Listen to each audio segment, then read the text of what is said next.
School वाली सहेली पहले बनी पड़ोसन, अब बन गई सौतन। आखिरकार लंच हो ही गया। पता है, कब से मैं इस मैथ्स के पीरियड का खत्म होने का वेट कर रही थी। मैं तो आज लंच में कढ़ी लाई हूँ। तू क्या लाई है आज पूजा?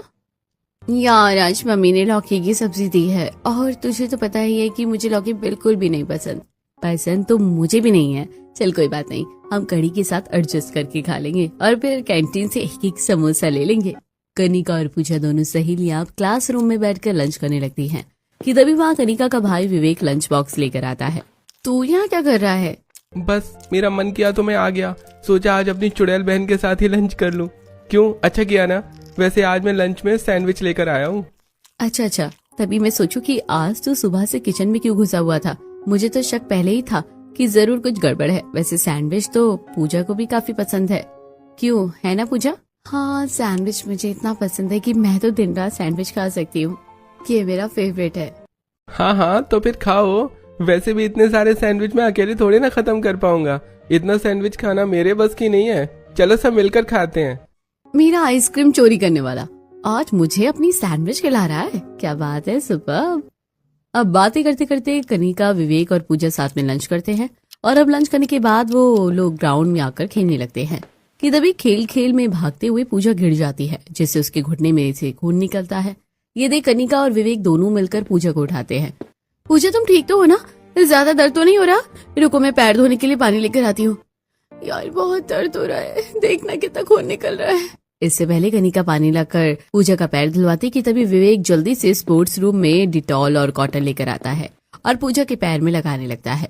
क्या जरूरत थी इस तरह भागने की? कितना खून निकल रहा है, चोट भी कितनी लग गई है। फिलहाल अब तो मैंने डिटॉल लगा दिया है, लेकिन घर जाकर पट्टी बनवा लेना, नहीं तो और प्रॉब्लम हो जाएगी। विवेक के डिटॉल लगाने के बाद कनिका पूजा को क्लासरूम में ले जाती है, और अब इसी तरह 1 से 1.5 हफ्ता गुजर जाता है। आज पूजा कनिका के घर पर होमवर्क के लिए आई होती है, जहाँ पर कनिका पूजा को अपनी और उसकी बचपन की फोटो की एल्बम दिखाने लगती है। कितना अच्छा लगता है ना पुरानी यादों को देखते हुए। चल तू एल्बम देख, मैं तब तक कुछ लेकर आती हूँ। पूजा को एल्बम देकर कनिका जैसे ही अपने कमरे का दरवाजा खोलती है तो देखती है कि बाहर विवेक खड़ा है। तू यहाँ क्या कर रहा है? चोरी चुपके हमारी बातें सुन रहा था? मेरे पास इन फालतू कामों के अलावा भी कई सारे काम हैं। मैं तो बस बुक लेने आया था जो तेरे कमरे में है। इतना कहकर विवेक अब सीधा अपने कमरे में आता है और बुक लेकर चला जाता है। ऐसे ही अब कुछ समय गुजर जाता है। कनिका और पूजा दोनों बचपन की ही काफी पक्की सहेलियां थी। भले ही इनका रिश्ता दोस्ती का हो, लेकिन इनमें प्यार बहनों जैसा था। इसी तरह वक्त गुजरता रहता है, और एक दिन जब कनिका और पूजा मार्केट में गोलगप्पे खा रही होती है। वैसे पूजा, यहाँ के गोलगप्पे सच में काफी टेस्टी है ना? मुझे तो इनका ये तीखा तीखा पानी काफी पसंद है। पता नहीं तो तीखे गोलगप्पे कैसे खा लेती है। मुझे तो खट्टे मीठे पसंद है। भैया थोड़ी और मीठी चटनी डालिए ना इसमें। दोनों सहेलियां बातें करती हुई गोलगप्पे खा रही होती है कि तभी वहाँ पर स्कूटी लेकर विवेक आता है। बस बाहर का उल्टा सीधा ही खाना है। कोचिंग के नाम पर बस यही करने जाती हो तुम दोनों। वैसे शाम होने को आ गई है। आओ पूजा, मैं तुम्हें ड्रॉप कर देता हूँ। नहीं, मेरे घर का रूट तो बिल्कुल अपोजिट साइड है।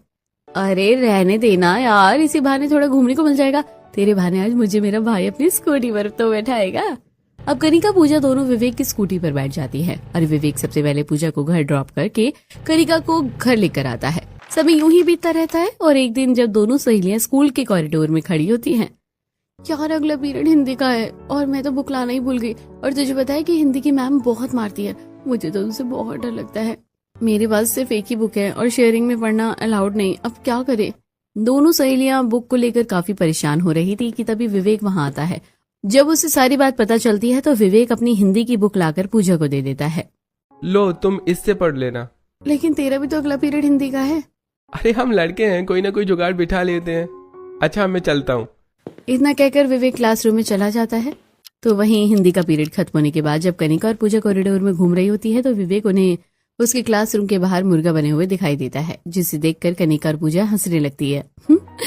तेरा जादू क्या हिंदी वाली मैम पर नहीं चला? वैसे तो मुर्गा बनाई है मुर्गी, और अभी तक कितने अंडे दिए तूने? कनिका की बात सुन पूजा भी हंसने लगती है, और अब कुछ और वक्त गुजरता है, और अब इन तीनों का स्कूल ही खत्म होने का समय आ जाता है। और आज इनका स्कूल में फेयरवेल होता है, जिसमें सभी बच्चे अपने दोस्तों के साथ मिलकर डांस करते हुए वीडियो बनाते हैं, स्नैक्स एंजॉय करते हैं, और अपने इस आखिरी प्यार भरे पल को अच्छे से एंजॉय करते हैं। पूजा, मुझे तो यकीन नहीं हो रहा है कि हमारा स्कूल अब पूरा हो गया और कुछ टाइम के बाद हम कॉलेज जाने वाले हैं। कॉलेज में भी हम साथ रहेंगे, लेकिन ये स्कूल के दिन मुझे सच में बहुत याद आएंगे। वही तो, क्लास में पीछे बैठकर चुप चुप कर लंच करना, वॉशरूम का बहाना करके पूरे स्कूल घूमना, ये सब हम कॉलेज में कैसे करेंगे। पर मुझे इस बात की खुशी है कि हम दोनों वहाँ पर भी साथ रहेंगे। चल तू रुक, मैं अभी वॉशरूम से आती हूँ। इतना कहकर कनिका वॉशरूम के लिए चली जाती है। तो वहीं पूजा थोड़ी देर के लिए बाहर बालकनी की तरफ आ जाती है। पूजा बालकनी में खड़ी होती है कि तभी पूजा का क्लासमेट आशुतोष उसके पास आता है। हेलो पूजा, कैसी हो तुम? वैसे आज तुम काफी अच्छी लग रही हो। थैंक यू, तुम भी काफी अच्छी लग रही हो। वैसे मुझे तुमसे कुछ जरूरी बात करनी थी। हाँ हाँ बोलो, क्या कहना था? थोड़ा नर्वस हूँ लेकिन आज हिम्मत करके आया हूँ। पूजा तुम मुझे बहुत पसंद हो, मैं तुम्हें अपनी गर्लफ्रेंड बनाना चाहता हूँ। प्लीज हाँ कर दो, मैं तुम्हारा हमेशा साथ निभाऊंगा। आशुतोष की बात सुनकर इससे पहले पूजा कुछ कहती कि तभी वहाँ पर कनिका आ जाती है। तू यहाँ, और मैं तुझे अंदर ढूंढ रही थी। चल यहाँ क्या कर रही है? सब डांस कर रहे हैं, हम भी करते हैं। इतना कहकर कनिका पूजा को सीधा अंदर ले जाती है। वहाँ वो सभी साथ मिलकर डांस करने लगते हैं और इसी तरह 1 से 2 महीने गुजर जाते हैं। सुबह का वक्त होता है, पूजा नाश्ता कर रही होती है कि तभी उसके पास उसकी फ्रेंड अंजलि का कॉल आता है। पूजा तो कहाँ है? घर पर हूँ, नाश्ता कर रही हूँ। क्यों, क्या हुआ? तुझे पता नहीं कनिका का भाई है ना विवेक, उसकी कल रात एक्सीडेंट में डेथ हो गई है। क्या कहा तूने? ये भगवान, अंकल आंटी का तो रो रो कर बुरा हाल हो रहा होगा। और कनिका, मैं अभी जा रही हूँ। अपने परिवार वालों के साथ पूजा जल्दी से कनिका के घर जाती है। चारों तरफ शोक का माहौल छाया हुआ था, तो वहीं पूजा जैसे तैसे कनिका को संभालने में लगी हुई थी। ये सब कैसे? विवेक तो इतनी अच्छी ड्राइविंग करता था, तो उसका एक्सीडेंट कैसे हुआ? पता नहीं यार, मेरा भाई कुछ दिनों से काफी परेशान था। रात को अचानक से पापा की बाइक लेकर निकल गया, पूरी रात घर नहीं आया।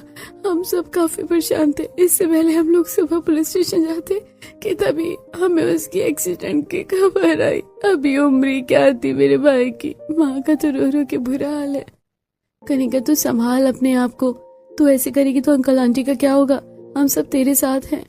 पूजा कनिका को काफी संभालती है और अब इसी तरह 1 से 1.5 महीना गुजर जाता है और आज कनिका अपने पूरे परिवार वालों के साथ शहर छोड़कर जा रही होती है। दोनों ही सहेलियां बिछड़ते हुए काफी ज्यादा इमोशनल होती है। यार तू क्यों जा रही है? मत जाना, हम सब है तो सही यहाँ। तू चली जाएगी तो फिर मेरा क्या होगा? और अगले महीने से तो हमें कॉलेज भी ज्वाइन करना था। भाई के जाने के बाद माँ काफी बीमार रहने लगी है। डॉक्टर ने कहा है कि उन्हें इस माहौल से दूर रखें, इसलिए हम लोग दार्जिलिंग शिफ्ट हो रहे हैं। अब वहीं मैं अपनी पढ़ाई करूंगी। लेकिन तू फिक्र मत कर, मैं कोशिश करूंगी कि छुट्टियों में मैं तुझसे मिलने आती रहूंगी। ठीक है, लेकिन अपना ख्याल रखना और कॉल करते रहना मुझे। सभी से मिलकर कनिका अपने परिवार के साथ दार्जिलिंग शिफ्ट हो जाती है और इसी तरह दिन गुजरने लगते हैं। शुरुआत के कुछ महीनों तक तो दोनों सहेलियां वीडियो कॉल और मैसेज में बात किया करती थी, लेकिन समय बीतने के साथ साथ अब दोनों की बातें कहीं कम सी हो गई थी। इसी तरह अब 3 साल गुजर गए थे और पूजा की मां ममता की भी तबीयत खराब चलते मौत हो जाती है, जिसके बाद पूजा के पिता कमलेश पूजा का एक अच्छे परिवार में रिश्ता तय कर देते हैं। पापा अपना ध्यान रखना और मेडिसिन टाइम से खाते रहना। बेटा तू मेरी फिक्र मत कर, अब से तेरी एक नई जिंदगी शुरू हो गई है। अच्छे से अपने घर को संभालना और खासकर अपने पति का साथ हमेशा देना। पति से ही पत्नी का जीवन होता है। अपने पिता से विदाई लेकर पूजा अपने पति पंकज के साथ अपने ससुराल आ जाती है। पूजा के सास ससुर शुरू से ही गांव में रहते थे, इसलिए पूजा अपने पति के साथ अकेले ही शहर में रहकर अपना घर गृहस्थी वाला जीवन संभालती है। पूजा, मैं निकल रहा हूँ ऑफिस के लिए, ठीक है? अरे अरे रुकिए, लंच तो लेकर जाइए। अरे ये तो मैं भूल गया था। वैसे पूजा एक बात बताओ, तुम्हें एक ही चीज कितनी बार समझानी पड़ती है? घर पर वो भी मेरे सामने सिर पर पल्लू रखने की क्या जरूरत है? माँ पापा गाँव में रहते हैं, यहाँ नहीं। और तुम हमेशा साड़ी क्यों पहनती हो? कभी मॉडर्न ड्रेस भी पहना करो। आप जानते तो हैं कि मुझे मॉडर्न कपड़े पहनने का शौक नहीं है। कॉलेज में भी मैं ज्यादातर कुर्ती वगैरह ही पहनती थी और अब तो मेरी शादी हो गई है, मुझे ऐसे रहना ज्यादा अच्छा लगता है। तुम्हें समझाने का कोई फायदा नहीं है, छोड़ो। वैसे शाम को हमें एक पार्टी में जाना है, तो मुझे 6 बजे विजय विहार वाले पुल के पास मिलना। वहीं से पास में ही है लोकेशन, ठीक है? पंकज अपना लंच लेता है और अब सीधा ऑफिस के लिए चला जाता है। तो वहीं पूजा घर के सारे काम निपटा कर शाम को एक नई साड़ी पहनकर तैयार हो जाती है और अच्छे से मेकअप कर बाल बनाकर लोकेशन पर जाकर खड़ी हो जाती है। और तभी वह पंकज अपनी गाड़ी लेकर आता है और जब वो पूजा को देखता है। पूजा, ये मेरी ऑफिस की पार्टी है, कोई मोहल्ले का कीर्तन सत्संग नहीं है जो तुम इतना सज धज कर आई हो। अरे कुछ वेस्टर्न पहन ली थी, वहाँ पार्टी में सबने वेस्टर्न कपड़े पहने होंगे और तुम बिल्कुल बहन जी बनकर जा रही हो। आपको तो पता है कि मेरे पास एक भी वेस्टर्न कपड़े नहीं है और मुझे इस तरह के कपड़े पहनना पसंद भी नहीं है। इन कपड़ों में क्या बुराई है? तुम्हें समझाना और भैंस के आगे बीन बजाना दोनों एक बराबर है। पंकज पूजा से काफी चिढ़ जाता है, लेकिन वो उसे ज्यादा कुछ नहीं कहता। थोड़ी देर बाद जब वो सभी पार्टी में पहुंचते हैं तो पंकज के दोस्त पूजा को देखकर, वैसे पंकज तुमने तो कहा था कि तुम्हारी वाइफ यहाँ शहर की है, लेकिन इन्हें देखकर तो लग रहा है कि ये कोई गांव की देसी छोरी है, बस बालों में गजरे की कमी रह गई है। सोनम की बातें सुनकर पंकज के सभी दोस्त हंसने लगते हैं, जिससे पंकज को काफी शर्मिंदगी महसूस होती है। और अब इसी तरह दिन गुजर जाते हैं और अब पूजा पंकज के साथ शॉपिंग करने के लिए जाने वाली होती है। ये क्या बाइक क्यों लेकर आ गए हैं? गाड़ी लेकर आई है ना, मैं साड़ी में बाइक पर कैसे बैठूंगी? अरे तभी तो कहता हूँ कि थोड़े मॉडर्न कपड़े पहना करो। एक काम करो, तुम दोनों पैर इस तरफ करके बैठ जाना।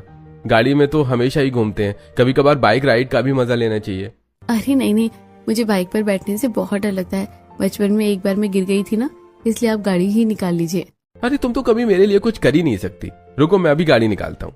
इतना कहकर पंकज अब गाड़ी निकालता है और अब वो दोनों एक बड़े से मॉल में शॉपिंग के लिए जाते हैं, जहाँ पूजा बस अलग अलग तरह की सुंदर साड़ियाँ और सूट ले रही होती है।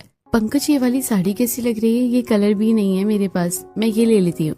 मुझसे क्या पूछ रही हो? तुम्हें वैसे ही हमेशा अपनी ही मन की करनी होती है। लो जो भी लेना है, मैं तब तक बाहर हूँ, जब शॉपिंग हो जाए तो बता देना, जाकर बिल भर दूंगा।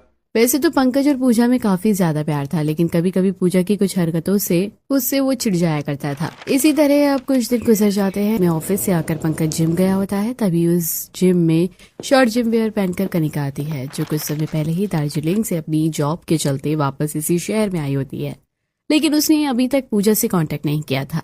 आज तो पैरों में काफी दर्द हो रहा है, एक काम करती हूँ बाइसेप ही लगा लेती हूँ। कनिका बाइसेप करने लगती है कि तभी एकदम से पंकज की नजर कनिका पर पड़ती है, और जब वो उसे वर्कआउट करते हुए देखता है तो जल्दी से कनिका के पास आता है।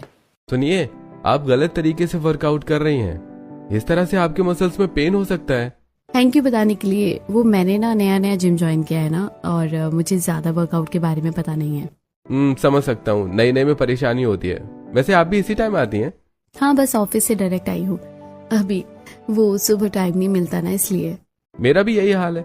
अगर आप भी इसी टाइम आती हैं तो हम लोग साथ में वर्कआउट कर लिया करेंगे। इसे मैं आपकी हेल्प कर दूंगा, लेकिन अगर आपको कोई प्रॉब्लम ना हो तो। और इसमें तो मेरी हेल्प होगी, हम साथ में मिलकर कर लिया करेंगे वर्कआउट। पंकज कनिका की वर्कआउट करने में हेल्प करता है और अब आए दिन दोनों इसी तरह मिलकर वर्कआउट किया करते हैं। वहीं धीरे धीरे कनिका का बोलने का तरीका, उसकी पर्सनैलिटी, इन सब चीजों से पंकज अब काफी ज्यादा इम्प्रेस होने लगा था। पूजा भी शहर की एक पढ़ी लिखी लड़की है, लेकिन उसमें और कनिका में कितना फर्क है। कहाँ ये इतनी सुंदर स्टाइलिश और कहाँ मेरी पत्नी इतनी बोरिंग।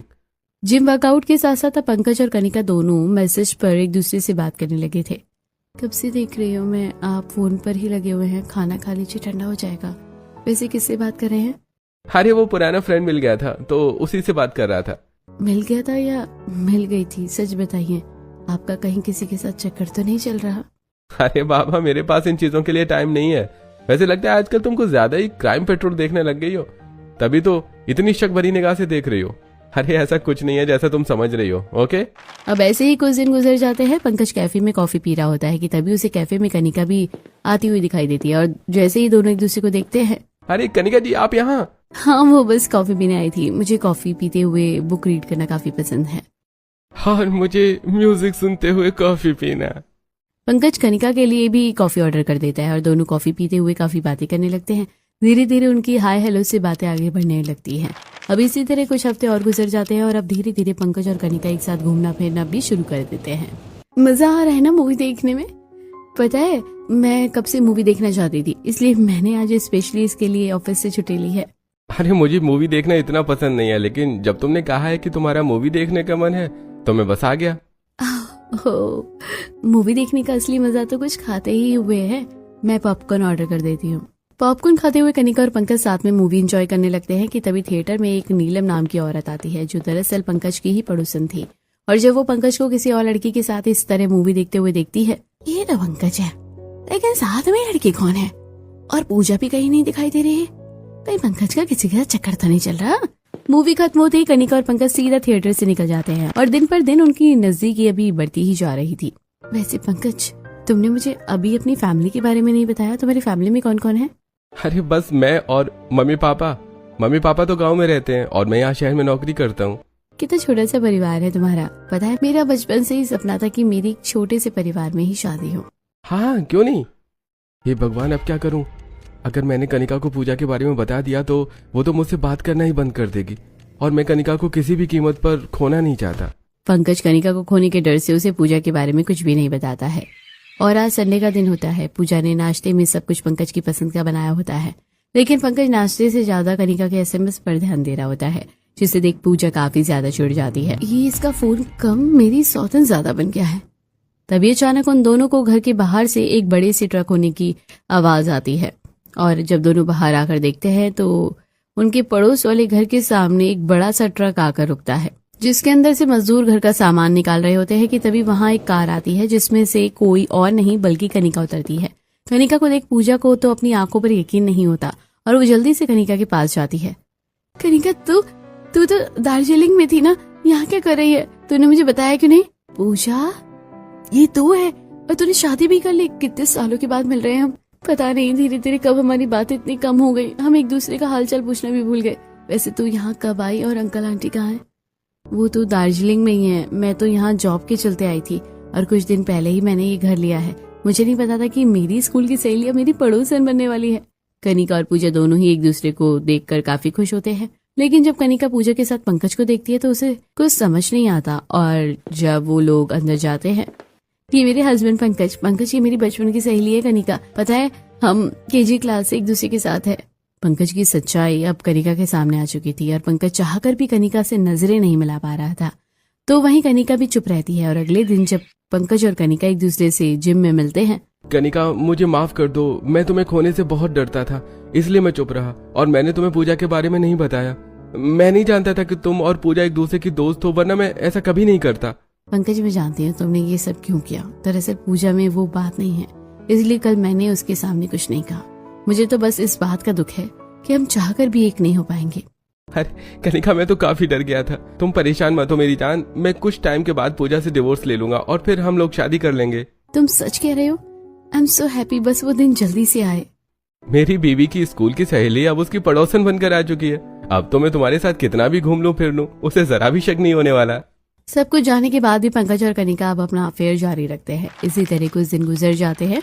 कनिका अब अपनी छत पर खड़ी एक्सरसाइज कर रही होती है कि तभी पंकज भी अपनी छत पर आता है और दोनों एक दूसरे को देखकर हाय करने लगते हैं। तो वहीं सामने रह रही पड़ोसन अंजलि उन दोनों को देखती है। पंकज भाई साहब अपनी नई पड़ोसन से कुछ ज्यादा ही बातें नहीं कर रहे हैं। थोड़ी देर बाद अंजलि पूजा के घर आती है और जब वो सारी बात उनको बताती है तो पूजा हंसने लगती है। तुम ना कुछ ज्यादा ही सोच रही हो, कनिका मेरी बचपन की स्कूल की सहेली है, ऐसा वैसा कुछ नहीं है। एक बात याद रखना, पति पतंग की तरह होता है, ज्यादा ढील दोगे ना तो पतंग कट कर किसी और के छत में गिर जाती है, और अब बाकी तो तुम खुद ही समझदार हो। अंजलि की बातों पर पूजा ज्यादा ध्यान नहीं देती है और ऐसे ही 2-4 दिन और गुजर जाते हैं और आज कनिका पंकज के घर आती है। अरे कनिका, तुम यहाँ ऐसे अचानक? चाय पत्ती खत्म हो गई थी तो सोचा पूजा से मांग लूं। वो तो नहाने के लिए गई है, तुम रुको मैं लेकर आता हूँ। पंकज कटोरी में चाय पत्ती डालकर कनिका को देता है। दोनों एक दूसरे को ही देखते रहते हैं। तभी वहाँ अचानक से पूजा आ जाती है। अरे कनिका, तुम यहाँ? हाँ, वो बस मैं चाय पत्ती लेने के लिए आई थी। अरे हाँ, चाय पीने का वक्त भी तो हो गया है, अब तुम जाकर क्या ही बनाओगे? तुम रुको, मैं हम तीनों के लिए चाय बना कर लाती हूँ। एक तरफ पूजा किचन में चाय बना रही होती है तो वहीं दूसरी तरफ कनिका और पंकज नैनो से आशिकी लड़ा रहे होते हैं। ऐसे ही कुछ दिन गुजर जाते हैं। मैं जब जब इसे पढ़ती हूँ तब तक मेरा खून खौल उठता है। बस कुछ दिनों की और बात है, फिर मैं अपना बदला पूरा करके रहूंगी। अपने कमरे में बैठ उस डायरी को पढ़ते हुए कनिका के झलकते आंसू साफ साफ बता रहे थे कि वो यहाँ बदला लेने के लिए आई है, लेकिन आखिरकार वो किस चीज का बदला लेने के लिए आई थी और उस डायरी में ऐसा क्या लिखा था? इन सभी सवालों का जवाब जानने के लिए कहानी में आगे बढ़ते हैं। अरे आप इस वक्त कहाँ जा रहे हैं? रात के 10 बज रहे हैं। कनिका का मैसेज आया था, उसे लाइट लगवानी थी, वही जा रहा हूँ, आ रहा हूँ 10 मिनट में। इतनी रात को अपने पति का यूं ही अपनी सहेली के घर जाना पूजा को थोड़ा अजीब लगता है। तो वही दूसरी तरफ जब पंकज कनिका के घर पहुंचता है तो देखता है कि कनिका टेबल पर चढ़कर लाइट फिट करने की कोशिश कर रही है कि तभी अचानक कनिका का बैलेंस बिगड़ता है और पंकज उसे अपनी बाहों में पकड़ लेता है।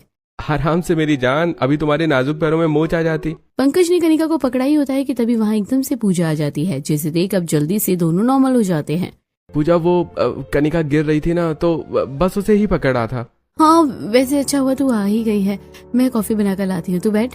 पूजा को थोड़ा शक होता है, लेकिन वो इस बारे में ज्यादा नहीं सोचती और अब ऐसे ही दिन गुजर जाते हैं और आज पंकज कनिका को लेकर मॉल आता है। तुम हमेशा मेरा साथ दोगी ना? मैं जानता हूँ मैं पूरी तरह से परफेक्ट नहीं हूँ, लेकिन मैं तुम्हें खुश रखने की हमेशा कोशिश करूंगा। जब तक तुम अपनी आखिरी सांस नहीं लेते ना, मैं तब तक तुम्हारे साथ रहूंगी पंकज। क्या कहा? आखिरी सांस? थोड़ा यूनिक डायलॉग था, पर अच्छा लगा सुनकर। कनिका की बात को पंकज मजाक में टाल देता है और अभी इसी तरह कुछ और समय गुजरता है। पूजा सामान लेने के लिए बाजार आई हुई थी कि तभी उसे बाजार में कनिका और पंकज एक साथ गोलगप्पे खाते हुए दिखते हैं, जिसे देख पूजा उनके पास आती है। अरे तुम दोनों यहाँ?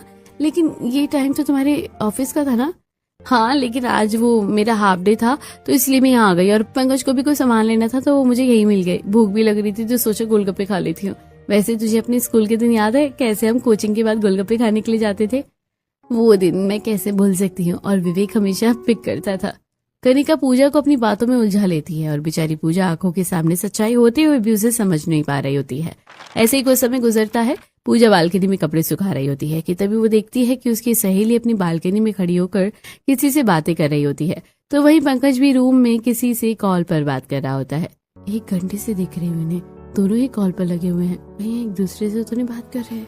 पूजा पंकज और कनिका दोनों को ही शक भरी निगाह से देख रही होती है और जब थोड़ी देर बाद पंकज अपना फोन रखकर वॉशरूम के लिए जाता है तो वहीं पूजा उसका फोन चेक करती है और देखती है कि पंकज इतनी देर से कनिका से ही बात कर रहा था। आखिरकार इन दोनों के बीच में चल क्या रहा है? कोई तो बात है जो ये मुझसे छुपा रहे हैं। पूजा का शक अब दिन पर दिन बढ़ने लगा था।